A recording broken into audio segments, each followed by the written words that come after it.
I did my dissertation, that would have been, was working on that about 2005. And even at that point in time, there was this back and forth about adaptation with fidelity. You know, how important is fidelity versus adaptation, et cetera. And we talk a little bit more about context now. That's more the terminology that's used. So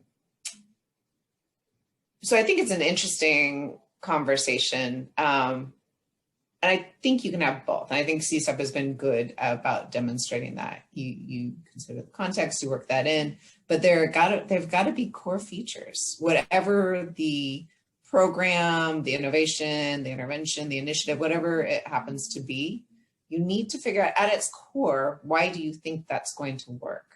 Because there's a rationale behind it.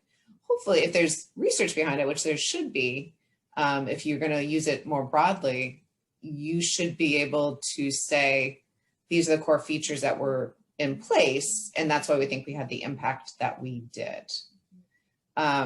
Fidelity is interesting to me, and I can talk about it quite a bit, but fidelity is interesting to me because often we don't get past the presence or absence of the core features, but there's much more to it than that. And Dane and Schneider's, I think it would have been, gosh, it was a 1998 article I love because it talks about, you know, it's so great that, say, a teacher is using an evidence-based reading practice. And so you can say, okay, they're doing this, they're doing that, they're doing that.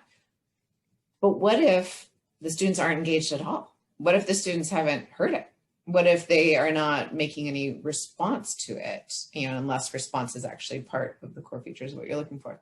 You know, so, and then there's dosage, you know, how often do you need to be doing that? If you just catch them doing it once in a month, is that a meaningful, you know, has it been meaningfully implemented?